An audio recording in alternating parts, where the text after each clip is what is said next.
इस 13 साल के बच्चे को देख रहे हो, इसके ऊपर जो जुल्म ढाए गए इंसान सोच नहीं सकता। इसको पकड़ के ले जाया गया, अगवा किया गया। अगवा करने के बाद इसके घर वालों से इसका पैमान मांगा गया। घर वाले देने के लिए राजी भी हो गए, लेकिन किडनैपर जो थे वो पैसे लेने नहीं आए। उन लोगों ने इस बच्चे के दोनों हाथ पीछे बांध दिए और इसको पीटना शुरू कर दिया। 13 साल का बच्चा और उसके हाथ पीछे बांधे हुए हैं और डंडों सोटों से उसे मारा जा रहा है। काफी ज्यादा पीटने के बाद जब ये बच्चा बेहोश होने के करीब था, तब इसका गला पकड़ के इसके गले को काट दिया। ज़िबा करने के बाद एक खड्डा खोदा गया, उसके अंदर पेट्रोल भर के इसकी डेड बॉडी को उस खड्डे में डाला गया और ऊपर से पेट्रोल को आग लगा दी गई। आखिर ये लोग कौन थे जो इतना जुल्म करके गए, और ये बच्चा कौन था, इसके साथ ऐसा जुल्म क्यों हुआ, ये जानेंगे हम लोग आज इस वीडियो में। तो चले जाके वीडियो को शुरू करते हैं। 30 जुलाई 2025 का दिन था, दोपहर 2 बजे का टाइम था। बेंगलुरु के शांति नक्तन में रहने वाला निश्चित अपने स्कूल से घर आता है और घर आने के बाद शाम 5 बजे फिर ट्यूशन चला जाता है। इसका ट्यूशन सेंटर भी इसका स्कूल ही था, जो इसके घर शांति निकेतन से 6 किलोमीटर दूर था। जब ये ट्यूशन पे आ गया और 7 बजे इसने वापस घर आना था, लेकिन ये घर नहीं आया, तब इसका दादाजी इसको ढूंढता हुआ ट्यूशन सेंटर जाता है। लेकिन ट्यूशन सेंटर से पता चलता है कि निश्चित जो है वो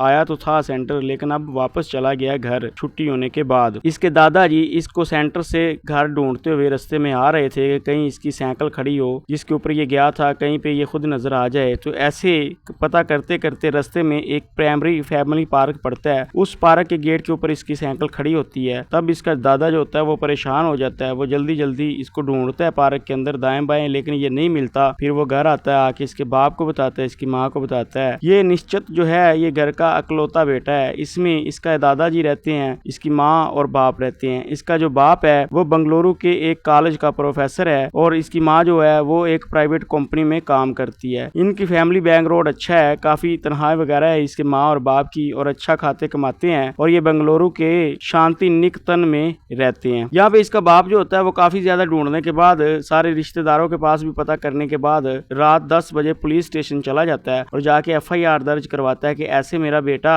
ट्यूशन सेंटर गया लेकिन वहां से वापस ही नहीं आया। पुलिस जो होती है FIR दर्ज कर लेती है, इनसे इनकी तस्वीरें वगैरह लेती है निश्चित की, और बाकी बैकग्राउंड के बारे में मालूम करती है और CCTV कैमरे देखना शुरू कर देती है। वक्त यूं ही गुजर रहा होता है, पुलिस अपने CCTV कैमरे चेक कर रही होती है कि रात 12 साढ़े 12 बजे उनको एक कैमरे में नजर आता है कि निश्चित जो है वो एक मोटरसाइकिल के ऊपर लड़का है जिसके पीछे बैठा हुआ है और कहीं पे जा रहा है। अब उस लड़के ने हेलमेट पहना होता है। घर वालों को उस लड़के की तस्वीर दिखाई जाती है, लेकिन घर वालों की पहचान में बिल्कुल नहीं आता कि ये कौन लड़का है और कौन नहीं है। लेकिन निश्चित के बैठने के अंदाज से लग रहा था जैसे वो चिपक के बैठा हुआ था कि जरूर ये कोई जानने वाला लड़का ही है। लेकिन टाइम ऐसे गुजर रहा था कि रात 1:30 बजे इसकी माँ के नंबर के ऊपर फोन आता है व्हाट्सएप पर। ऐसे मौके के ऊपर अक्सर घर वाले परेशान हो जाते हैं, उनके हाथ भारी हो जाते हैं, हाथ और पाँव फूल जाते हैं कि इस टाइम किसका फोन आया होगा और क्यों आया होगा। लोग परेशान हो जाते हैं। ऐसे ही ये भी घर वाले परेशान हो गए कि अल्लाह खैर करे, ये किसका फोन आया इस टाइम और खैरियत का फोन आया हो। लेकिन जैसे ही माँ कॉल रिसीव करती है, आगे व्हाट्सएप के ऊपर कोई बात करता है, वो कहता है आपका बेटा आपको मिल जाएगा, आप लोग मुझे 5 लाख रुपया दे दें, मैं आपका बेटा आपको दे देता हूँ, मैंने आपके बेटे को अगवा कर लिया। इसकी माँ जो होती है निश्चित की, वो कहती है कि मैं आपको पैसे दे दूंगी, मेरे बेटे को प्लीज कुछ मत करना, आप जितने पैसे मांगेंगे मैं दे दूंगी। वो कहता है दोबारा मेरे फोन का इंतजार करना और हाँ पुलिस को हरगिज नहीं बताना। ये बात करके वो बंदा फोन बंद कर देता है। यहाँ पे निश्चित का जो बाप होता है वो कहता है कि देखो पैसे तो हम दे देंगे, लेकिन पैसे लेने के बाद भी अगर उन लोगों ने हमारे बेटे को ना छोड़ा तो क्या होगा, इसलिए हमें चाहिए कि पुलिस को लाजमी इतला दे दें। इसकी माँ भी मान जाती है और यूं ये लोग पुलिस को इतला दे देते हैं। पुलिस जो होती है जिस नंबर के ऊपर से फोन आया था उस नंबर की लोकेशन चेक करना शुरू कर देती है और उसकी हिस्ट्री वगैरह किसके नाम है सारा कुछ चेक करना शुरू कर देती है। इसी असना में रात 3 बजे दोबारा फिर इनको फोन आता है और इसके बाप को बोला जाता है कि 5 लाख रुपया लेके जो करीबी मेट्रो स्टेशन है वहां पे तुम लोग आ जाओ। अब इसका बाप निश्चित का जो होता है ये पैसे लेके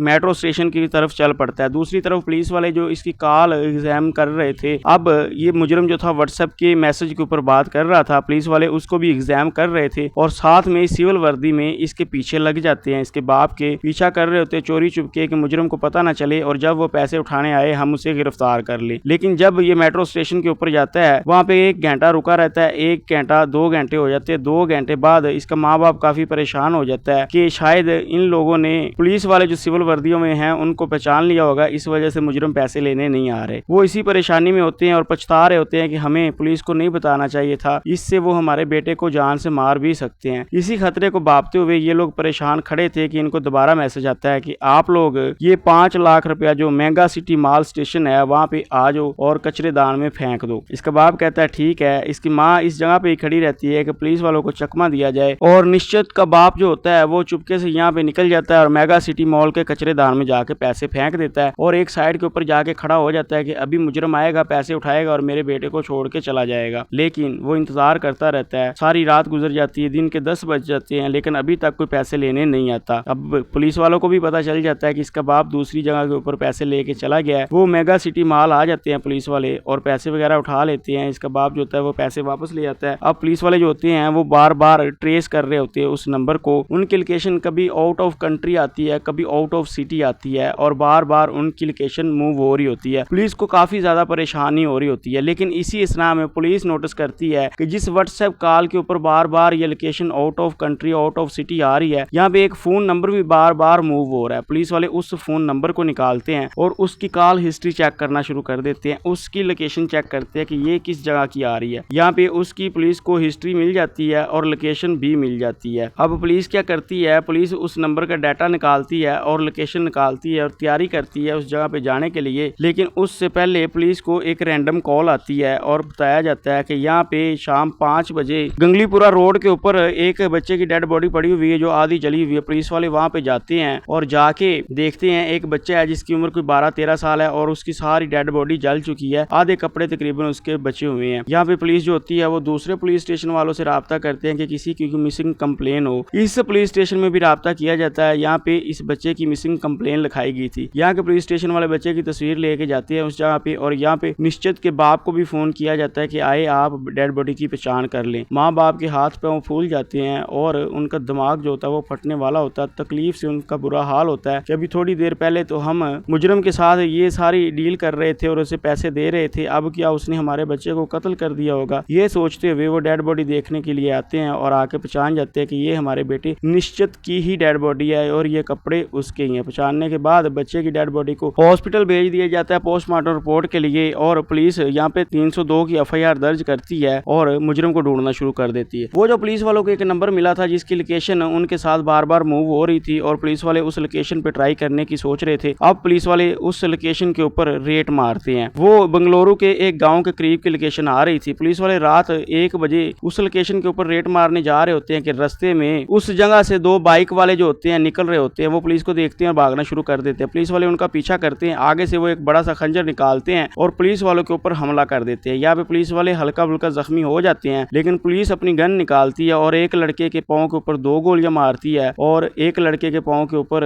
1 गोली मारती है। यानी कि एक लड़के के दोनों पांव जख्मी और एक का एक पांव जख्मी करने के बाद उनको गिरा लेती है और गिरफ्तार करने के बाद हॉस्पिटल ले जाती है। दूसरी तरफ कत्ल होने वाले लड़के निश्चित के माँ बाप को फोन किया जाता है कि आओ आपके बेटे को अगवा करने वाले मुजरिम पकड़े गए हैं, इनकी पहचान कर लो। जब वो लोग आते हैं और आते ही देख के हैरान हो जाते हैं, क्या इस बंदे ने ही हमारे बेटे को अगवा किया और अगवा करने के बाद कत्ल किया। पुलिस पूछती है क्या तुम लोग इनको जानते हो। पुलिस वालों को बताते हैं निश्चित के माँ बाप कि हाँ ये तो हमारा ड्राइवर है और इसका नाम गुरुमूर्ति है और पिछले 8 महीने से ये हमारे पास ड्राइवरी कर रहा है। अब पुलिस वाले इस बंदे से पूछते हैं हाँ भाई तूने इसको क्यों कत्ल किया। तो यहाँ पे निश्चित का माँ बाप बताता है कि 8 महीने पहले हमने एक कंपनी से ड्राइवर को मंगवाया था, तब ये कभी कभार हमारे पास गाड़ी लेके आता था। हमने इससे बात करी और इसने बोला कि आप मुझे कंपनी से हायर ना करो, आप मुझे बाहर से हायर कर लो, मैं आपको कंपनी से कम तनख्वाह के ऊपर पड़ जाऊंगा। तो हमने भी सोचा कि चलो ठीक है, लड़का तो इत्मीनान वाला लगता है। निश्चित के माँ बाप ने इससे बात करी और कंपनी को बगैर इसको हायर कर लिया। इसका काम ये था कि निश्चित की माँ को कंपनी में लेके जाता और वापस लेके आता और घर में सब्जियां वगैरह का जो होता निजाम उसको भी यही करता था, बाजार से लेके आता था। इस वजह से ये इनके करीब आ गया और इनकी हर बात जाननी शुरू कर दी। अक्सर ये इसके दादाजी के साथ भी कहीं ना कहीं जाता था और निश्चित को पहले भी ये कभी चाट खिलाने के लिए ले जाता और कभी और कोई चीज खिलाने के लिए ले जाता। इन लोगों को कोई मसला नहीं था, ये इनके लिए काबिल इत्मीनान बंदा था और इनके घर आना जाना इसका काफी खुला था। एक दफा इस निश्चित का दादाजी जो था उसने जमीन खरीदनी थी, तब भी ये इसको अपने साथ लेके गया था और जमीन दिखाई थी। अक्सर ये जमीनों के रेट वगैरह भी पूछ के इसके दादाजी को बताता था। इस वजह से इसे कन्फर्म हो चुका था कि इस निश्चित के माँ बाप के पास पैसा वगैरह है और इसके दादा के पास पैसा भी है। ये खुद एक गरीब घर का था। अब इसने प्लानिंग बनाई कि क्यों ना इनके लड़के को अगवा किया जाए और इनसे पैसे वसूल किए जाए। ये सारा कुछ